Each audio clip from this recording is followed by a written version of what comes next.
20 साल का अभिषेक अपने घर जाता है एंड उसको ये एहसास करने में 1 सेकंड नहीं लगता कि उसके घर वालों की किसी ने जान ले ली है एंड वो अपने घर पर इकलौता इंसान बचा है जो कि जिंदा है। यह इंसिडेंट है रोहतक का। 27 अगस्त को अभिषेक 11 बजे अपने घर पर जाता है। वो गेट पर बेल बजाता है लेकिन घर से कोई भी जवाब नहीं मिलता। वो लगातार 5 मिनट तक बेल बजाता है, आवाज लगाता है, लेकिन अंदर से कोई भी रिप्लाई उसे नहीं मिलता।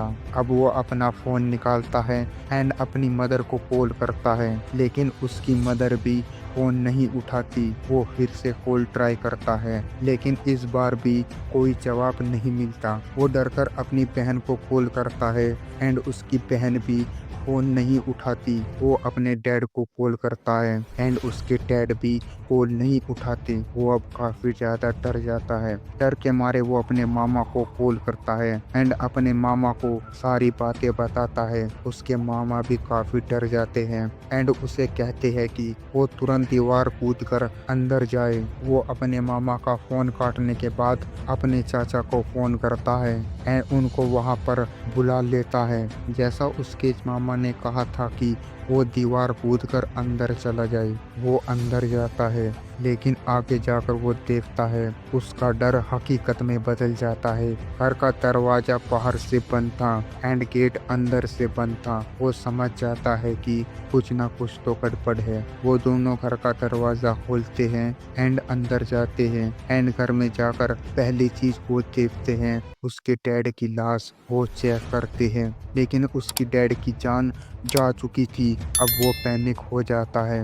वो अपनी मदर को आवाज लगाता है। वो छत पर जाता है एंड आगे जाकर देखता है अपनी माँ की लाश। उनसे ही थोड़ी दूर पर उसकी नानी की लाश पड़ी थी। और जैसे ही वो भागता हुआ अपनी बहन के रूम में जाता है, वहां पर मिलती है उसको उसकी बहन की बॉडी। अब आप खुद सोचिए, एक 20 साल का लड़का 2 घंटे पहले अपने घर से बाहर निकला था। जब वो बाहर निकला था तो उसके घर पर सब कुछ ठीक था, लेकिन 2 घंटे बाद जैसे ही वो अपने घर पर आता है तो उसकी पूरी फैमिली खत्म हो चुकी थी। वो अपने घर में सरवाइव करने वाला इकलौता इंसान बचा था। उसके चाचा तुरंत पुलिस में इन्फॉर्म करते हैं एंड तुरंत पुलिस अपनी पूछताछ शुरू करती है। अभिषेक के डैड एक प्रॉपर्टी डीलर थे एंड उनके पॉलिटिकल कनेक्शन भी थे। इनफैक्ट जब वो अपने घर से बाहर जाते थे उनके साथ बॉडीगार्ड हमेशा होते थे। उनके घर पर हथियार भी थे। उन्होंने अपनी फैमिली के हर एक इंसान को बंदूक चलाना सिखाया था सेल्फ डिफेंस के लिए। ये सारे फैक्टर्स को कंसिडर करने के बाद पुलिस कंक्लूजन पर निकलती है कि उन्हें एक बार अभिषेक से पूछताछ करनी चाहिए, लेकिन अभिषेक घर से बाहर था इसलिए उसकी जान बच गई। लेकिन पुलिस के शक में उसके मामा, चाचा एंड 2-4 और जो लोग थे उनके पड़ोस के, उनसे भी पूछताछ करती है। लेकिन अभिषेक एक प्राइम मेंबर था इस केस का, इसलिए अभिषेक को बुलाया जाता है। उससे भी पूछताछ की जाती है, लेकिन वो एक फॉर्मेलिटी की तरह की जाती है क्योंकि उसकी कंडीशन अभी अच्छी नहीं थी। उससे काफी प्यार से 2-4 सवाल पूछे जाते हैं एंड उसे भेज दिया जाता है। अब 2 दिन हो जाते हैं इस इंसिडेंट को हुए, लेकिन पुलिस किसी भी नतीजे पर नहीं पहुंचती।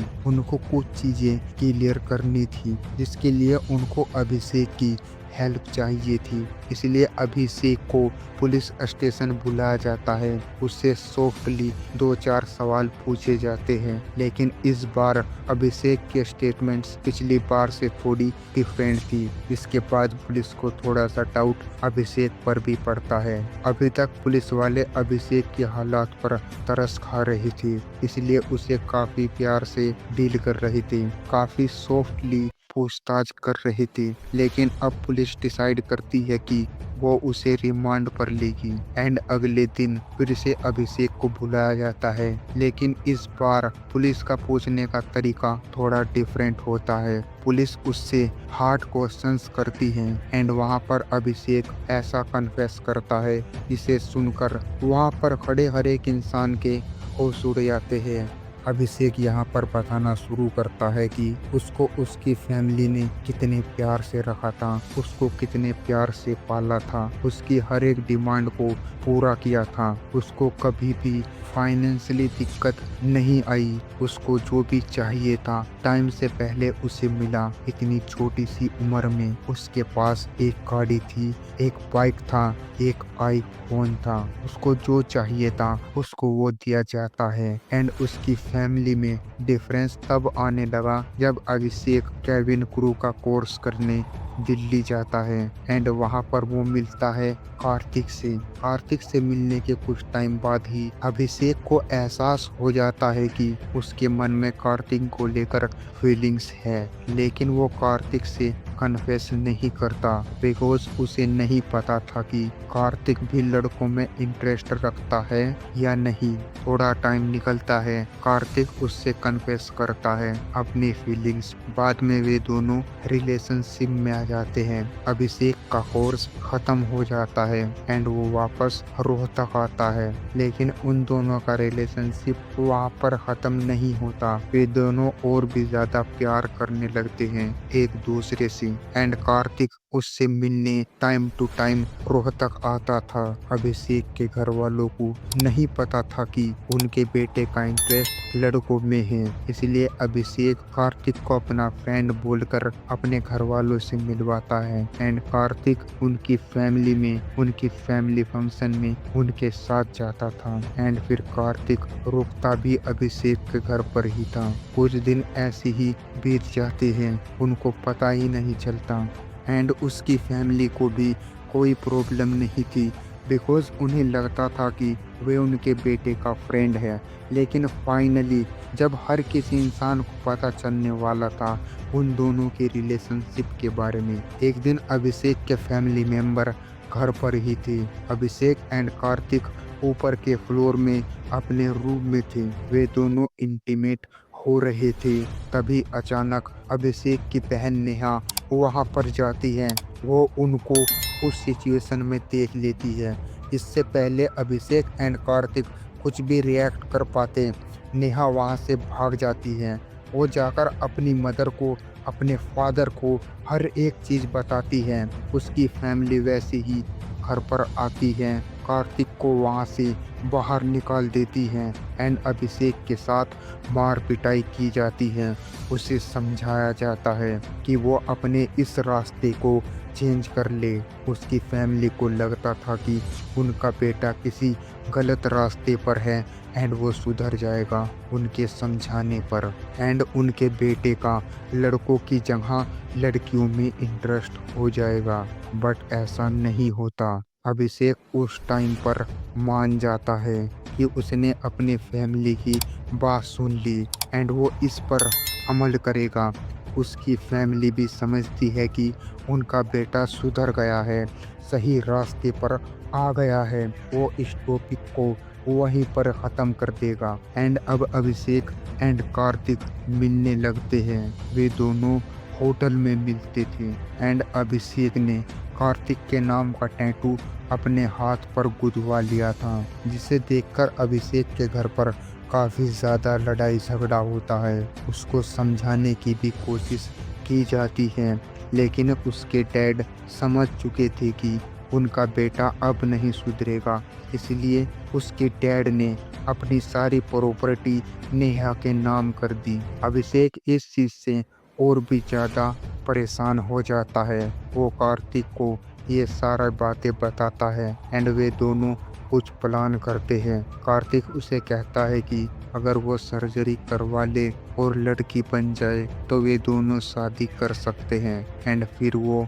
यूरोप में जाकर सेटल हो जाएंगे। लेकिन सर्जरी के लिए भी पैसे चाहिए एंड वो पैसे कार्तिक तो अफोर्ड कर ही नहीं सकता। तो अभिषेक अपने डैड के पास जाता है एंड वो अपने डैड से सर्जरी के लिए पैसे मांगता है। उसके डैड उसको डांटते हैं, उसको समझाते हैं, लेकिन वो नहीं मानता। अभिषेक गुस्से में उस टाइम घर से बाहर चला जाता है। अभिषेक के डैड एंड उसकी मॉम जानते थे कि अभिषेक अपनी नानी की बात जरूर सुनेगा इसलिए वे अभिषेक की नानी को घर पर बुला लेते हैं अभिषेक को समझाने के लिए।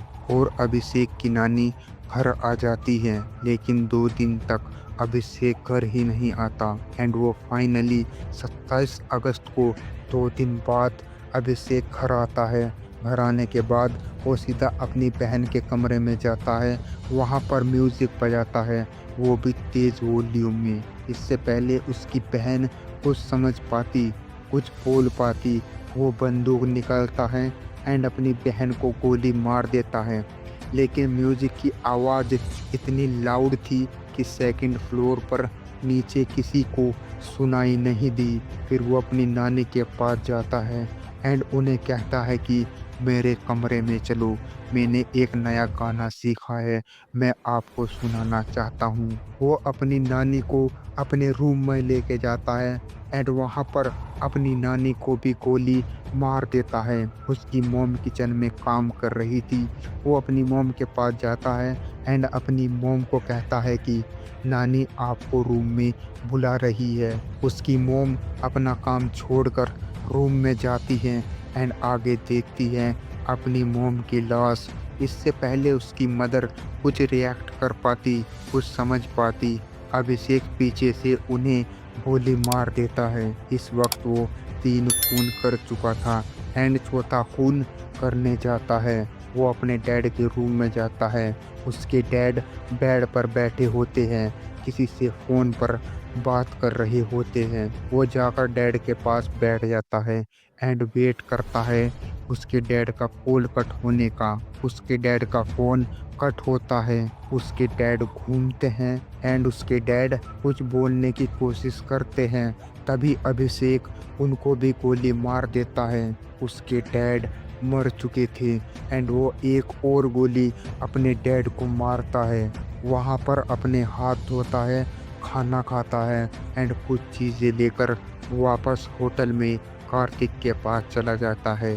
एंड आप लोगों को लगेगा ही नहीं कि एक 20 साल का लड़का इतना हीनियस क्राइम करके होटल में पार्टी करने गया है, खाना खाने गया है, मौज मस्ती करने गया है और फिर वो 2 घंटे बाद अपने घर जाता है, जहाँ पर उसने वो सारा ड्रामा स्टार्ट किया। अगर आप इस केस की फुटेज न्यूज़ में देखोगे तो आपको देखकर लगेगा ही नहीं कि अभिषेक ये ड्रामा झूठ मूठ का कर रहा है। वो ड्रामा इतना सीरियस कर रहा था। अगर आप लोग उसका ड्रामा देखोगे तो आप लोगों को लगेगा ही नहीं इस लड़के ने खुद अपने फैमिली का फ़ोन किया है। जिस तरीके से वो ड्रामा कर रहा था, रो रहा था, चिल्ला रहा था, बिल्कुल दर्द में लग रहा था। एक लड़का जिसे उसकी फैमिली ने, उसके माँ बाप ने सब कुछ दिया, प्यार दिया, उसकी सारी इच्छाओं को पूरा किया, उसे पैसा दिया, उसको किसी भी तरह की दिक्कत, किसी भी तरह का दुख नहीं होने दिया। उसने एक पल भी नहीं सोचा अपने फैमिली को ख़त्म करने से पहले।